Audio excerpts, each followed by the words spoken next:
आपने कभी सोचा है जब एक तारा अपनी रोशनी खो देता है तो उसका अंत कैसे ही होता है।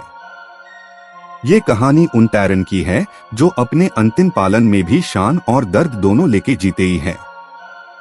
आज हम चले व्हाइट ड्वार्फ और ब्लैक ड्वार्फ के रहस्यमय सफर पर। हर तारा, छोटा या बड़ा, एक दिन अपनी ऊर्जा खत्म कर देता है, लेकिन जब मध्यम आकार का तारा मारने के करीब होता है तो उसका योग कोर कुछ अजीब होता है। उसे हम व्हाइट ड्वार्फ कहते ही है, एक ऐसा स्टेलर लाश जो अब भी चमकता है। व्हाइट ड्वार्फ असल में हाइड्रोजन जलने के बाद बचा हुआ कार्बन और ऑक्सीजन से ही बना होता है। ये तारे इतने घने होते ही है कि एक चम्मच भर द्रव्य उसका हजारों टन का वजन रखता है। सोचिए कितनी शक्ति अब भी इसमें छुपी है। व्हाइट ड्वार्फ की ग्रेविटी इतनी शक्तिशाली होती है कि इलेक्ट्रॉन डिजेनरेसी प्रेशर हाई उससे व्यापक समता बैलेंस में रखता है। अगर ये प्रेशर ना होता तो तारा अपनी ही गुरुत्वाकर्षण से ही गिरकर तुरंत भ्रष्ट हो जाता।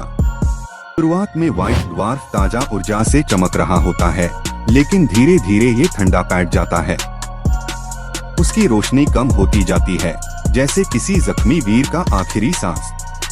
ये प्रक्रिया R1 सालों तक चल सकती है। आप सोच रहे होंगे तब क्या होता है जब ये पूरी तरह ठंडा पैठ जाता है।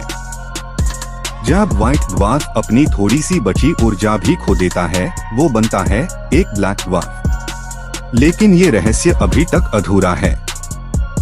विज्ञान के हिसाब से विश्व अभी इतना पुराना नहीं हुआ कि कोई व्हाइट ड्वार्फ ब्लैक ड्वार्फ बन पाया है।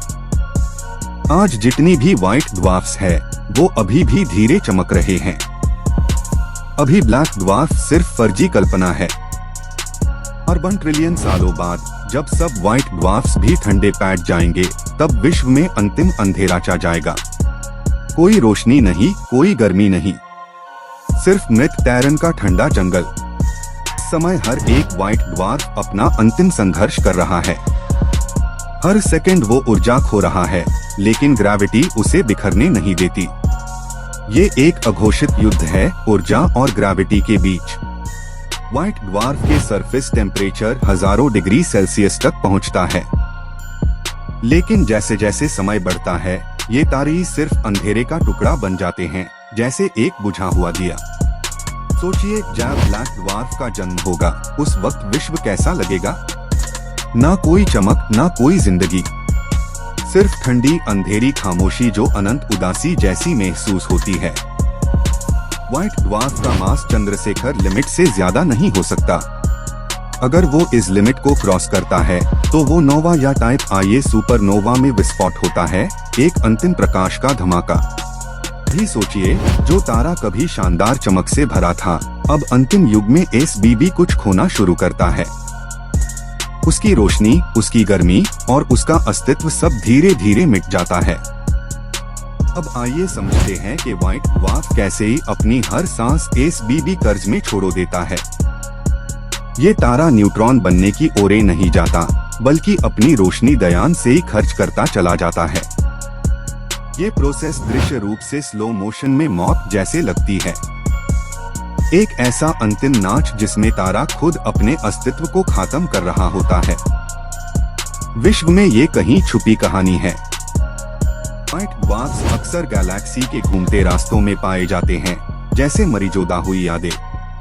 इनकी कमजोर चमक हमें याद दिलाती है कि हर प्रकाश एक दिन अंधेरा होता है। साइंटिफिक इंस्ट्रूमेंट्स के जरिए एस्ट्रोनॉमर्स इन व्हाइट ड्वार्फ्स का रेडिएशन मैप करते ही है। हर स्पेक्ट्रम लाइन उनके भूतकाल और भविष्य की कहानी लिखती है। कॉस्मिक फिंगरप्रिंट्स कहते ये पैटर्न विज्ञान के लिए अनमोल है। आपको ये जानकर हैरानी होगी कि कुछ व्हाइट ड्वार्फ्स अपने कंपेनियंस से ही मटेरियल खींच लेते हैं। इस प्रक्रिया को स्टेलर कैनिबलिज्म कहा जाता है, जैसे मारने के बाद भी वो जीने की कोशिश कर रहे हों। लेकिन सभी व्हाइट ड्वार्फ्स इतने भाग्यशाली नहीं होते। कई अकेला मर जाते हैं, किसी कंपेनियन के बिना। उनकी रोशनी अकेलापन में धीरे धीरे समाप्त होती है। ब्लैक ड्वार्फ थ्योरी के मुताबिक जब तारा पूरी तरह कूल हो जाएगा, तब उसके एटॉम्स भी हिलना बंद कर देंगे। ये होता है अंतिम स्थिरता का दौर, जब सब कुछ निर्जीव हो चुका होता है। ये थॉट आपको शायद उदास करे, लेकिन इसमें एक अद्भुत सुंदरता है। तारा अपनी पूरी जिंदगी रोशनी बनते गुजरता है और अंतिम में अंधेरे से मिलकर एक कविता लिख देता है। साइंटिफिक मॉडल्स ये बताते हैं कि ब्लैक ड्वार्फ्स किसी समय के अंतिम सन्नाटा में भी रेडियो एक्टिव डीके जैसी कृत्याएं कर सकते ही हैं। लेकिन ये डीके इतना धीरे होगा कि हमें उससे महसूस करना मुश्किल है।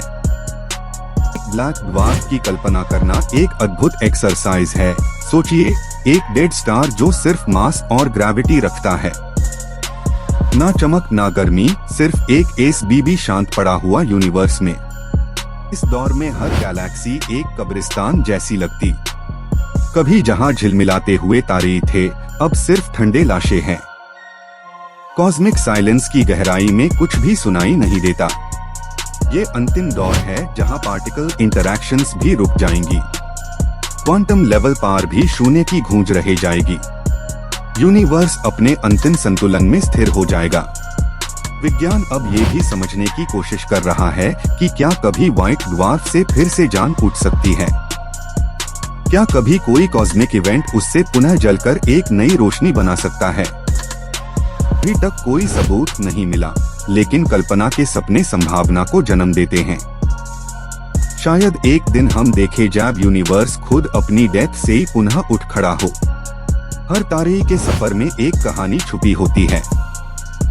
व्हाइट ड्वार्फ से ब्लैक ड्वार्फ तक का सफर एक अनंत मौन की यात्रा है। ये हमें सिखाता है कि हर रोशनी को अंधेरा एक दिन निगल लेता है। जब भी आप नाइट स्काई देखें, तो सोचिए कि उन चमकते ह्यू टैरन के पीछे कितनी कहानियां छुपी हैं। हो सकता है कोई एक तारा अपनी आखिरी सांस ले रहा हो, एक व्हाइट ड्वार्फ बनने की ओरे। विश्व का हर कोना एनर्जी और एंट्रोपी के बीच एक खेल जैसे हैं। व्हाइट ड्वार्फ इस खेल का अंतिम प्लेयर है। जब वो हार जाता है, यूनिवर्स एक दिया कम हो जाता है। एस्ट्रोनॉमर्स व्हाइट ड्वार्फ्स का डेटा कलेक्ट करते हुए उनके भविष्य का नक्शे बनते हैं। ये मैप्स बताते हैं कि कौन से तारे किस दौर में हैं। एक कॉस्मिक जेनियोलॉजी जहां मौत भी हेरिटेज है। कुछ व्हाइट ड्वार्फ्स को देखकर लगता है जैसे वो छोटी सी अनकही चिंगारी बचाए हुए हैं, जैसे कह रहे हो मैं अब भी यहाँ हूँ। ये कॉस्मिक रेजिलियंस का प्रतीक है। और जब एक दिन विश्व बिल्कुल ठंडा हो जाएगा, तब भी हमारी कहानी चलेगी डेटा और यादों में। व्हाइट ड्वार्फ और ब्लैक ड्वार्फ के बीच का सफर हमेशा हमें याद दिलाएगा कि सब कुछ एक दिन खत्म होता है। यही है टैरन का सबसे दर्दनाक अंत, जहां प्रकाश भी थम जाता है, जहां साइंस और कविता एक हो जाते हैं। आपका धन्यवाद। आज हमने देखा एक तारे का अंतिम सफर। अगर आपको ये वीडियो पसंद आई हो तो शेयर और सब्सक्राइब करना मत भूलिएगा। डीप स्पेस के और रहस्यों के लिए हम फिर मिलते हैं अगली वीडियो में। तब तक आसमां की चमक में अपनी कहानी ढूंढते रहिए।